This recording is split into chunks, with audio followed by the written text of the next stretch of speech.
a video of her making demon eyes, and every time she makes the eyes, the music.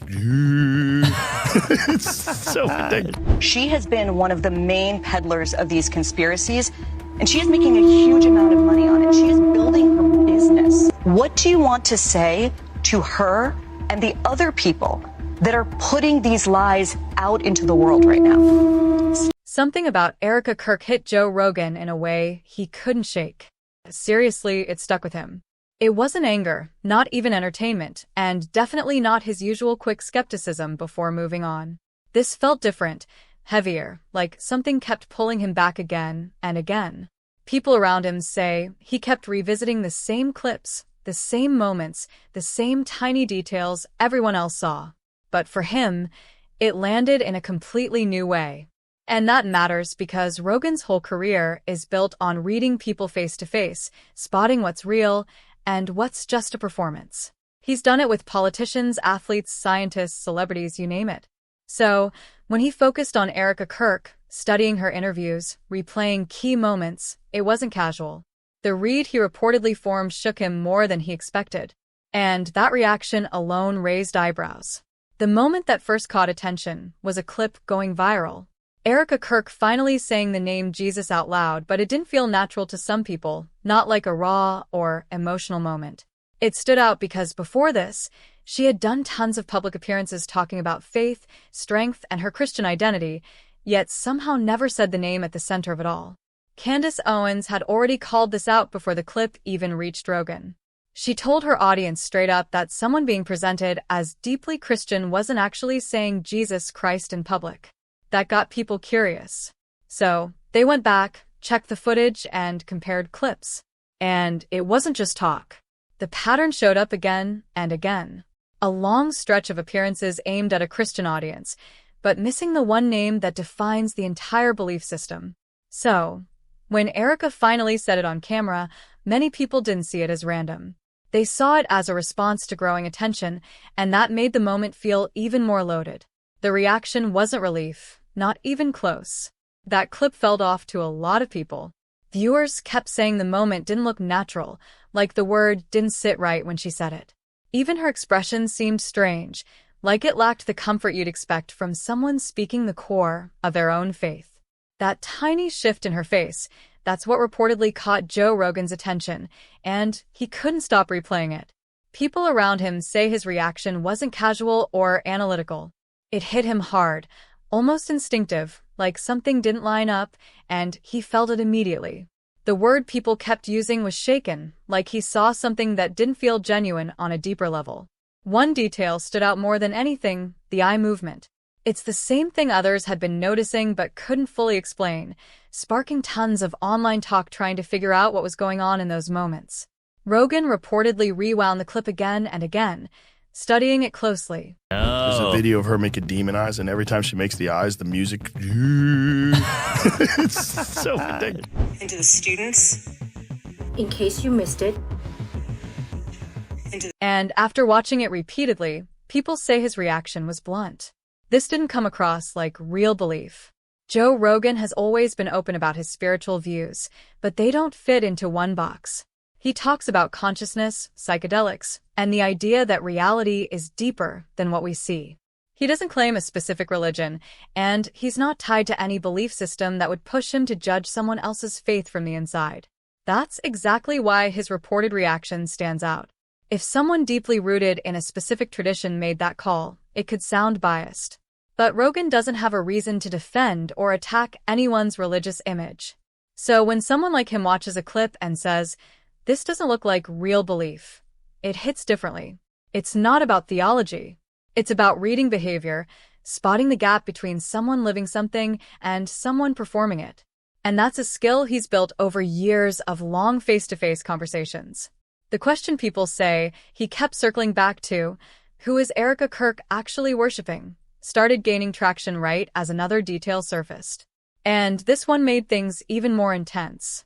It didn't come from a clip. It came from someone close to her past. For years, Erika talked about a close roommate in New York, a loyal ride-or-die friend who helped her navigate life in the city. It sounded like a real personal bond, the kind people don't question. But then journalist Jason Lee reportedly looked deeper and claimed that this roommate was actually her cousin, Nicole Rothstein. On its own, that might not seem like a huge deal. People keep family details private all the time, but what happened next is what really got attention. Nicole didn't stay quiet when questions about Erika's faith started spreading. She reportedly jumped into the comments and wrote that half of Erika's family is Jewish, that Erika celebrated Jewish holidays, and that she respects the Jewish faith. That comment dropped right into an already heated conversation about Erika's Christian identity, and the timing made it hit even harder. It wasn't just what was said, but who said it, and when it showed up, that grabbed people's attention fast. Then suddenly, the comment was gone, deleted. But it didn't disappear the way some might expect. Jason Lee claimed he had already saved it. And once that screenshot started spreading, the situation only got louder. When something like that gets pulled down after gaining traction, it doesn't fade. It explodes into a bigger story. People immediately started asking why it was removed. If it was accurate enough to post in the first place, what made it important enough to take down? That question kept the conversation alive and growing. From there, those following the situation dug even deeper, connecting Erika's background to organizations and affiliations that some believe clash with the Christian image she's been presenting publicly. The details people keep bringing up point to Erika's extended family, especially an aunt named Carla, and alleged connections to Jack Solomon, who online sources describe as a casino developer, a trustee linked to Hebrew University, and a donor tied to the Jerusalem Foundation. Then there's an Instagram post said to be from Erika herself showing a family dedication sign in Jerusalem. Some claims even suggest her family supported restoration work connected to Zion Gate. Now, this part matters because it's where things can get twisted if people aren't careful. Having Jewish heritage is not a scandal. Having family tied to Jewish traditions, institutions, or projects in Jerusalem is not wrong, suspicious, or negative in any way. That's not the issue here, and it shouldn't be treated like one. What people are actually reacting to is the presentation. Critics aren't saying those connections are bad. They're questioning how Erika's identity was being shown to the public. A very specific, polished Christian image was being presented to a large audience, especially people who are emotionally and spiritually invested. And that's where the tension builds. The concern being raised is about the gap between the identity people believe they were supporting and a background that may be more layered than it first appeared.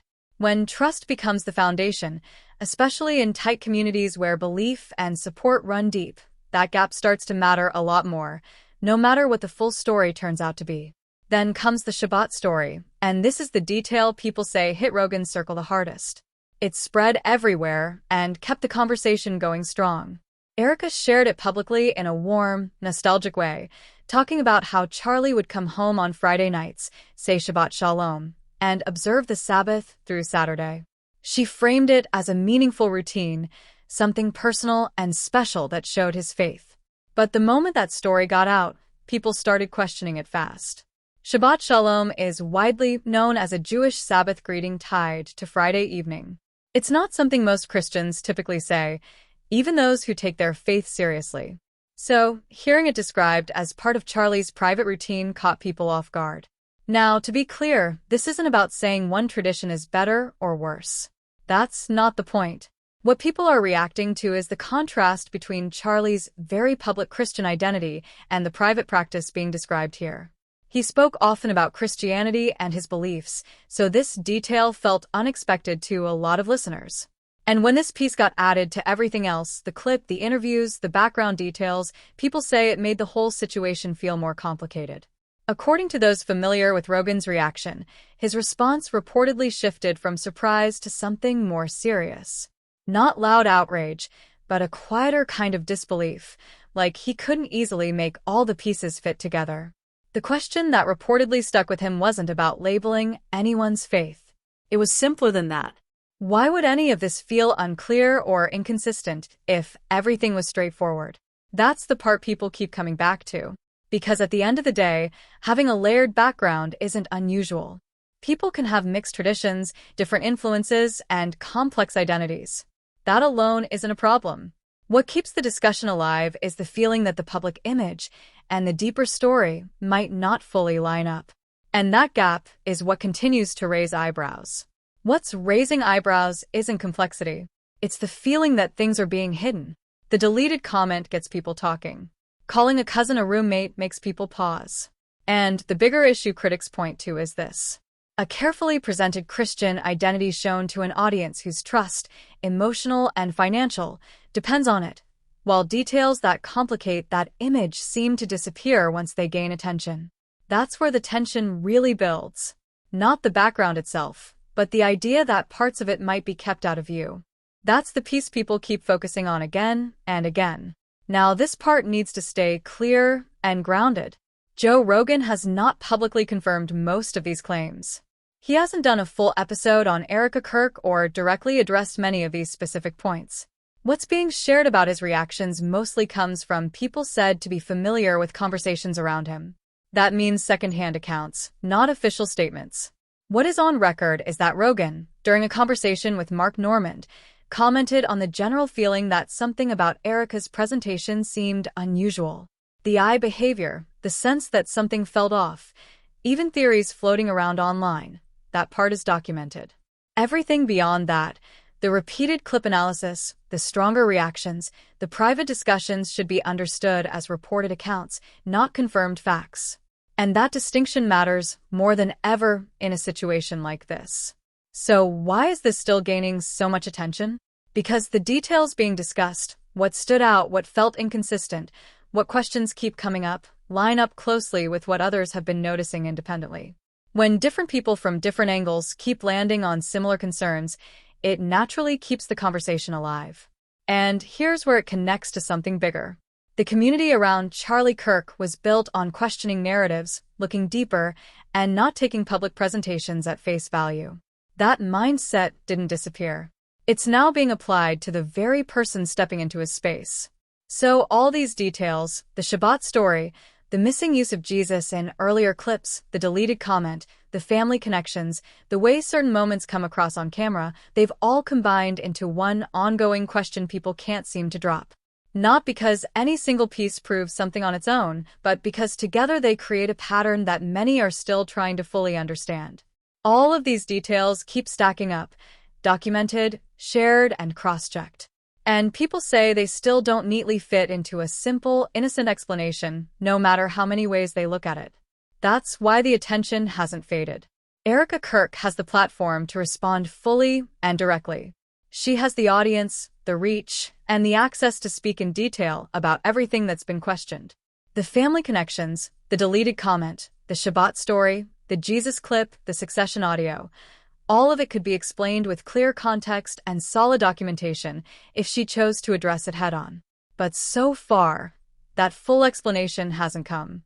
And because of that, the conversation hasn't slowed down. It's growing louder. The archived screenshots are still circulating. The unanswered questions are still being discussed. And new people keep discovering these moments for the first time every day. And when they do, they often go through that same reaction cycle others described: confusion, curiosity, then more questions. It just keeps repeating, pulling more attention each time. Joe Rogan's reported reaction, whether public or private, represents that same wave reaching a much bigger stage. And that's what makes this harder to ignore, because once a conversation hits that level, it spreads fast and doesn't stay contained. So the core question people keep coming back to is simple, but it hits hard. If everything is straightforward, then why does any of it feel unclear or unresolved in the first place?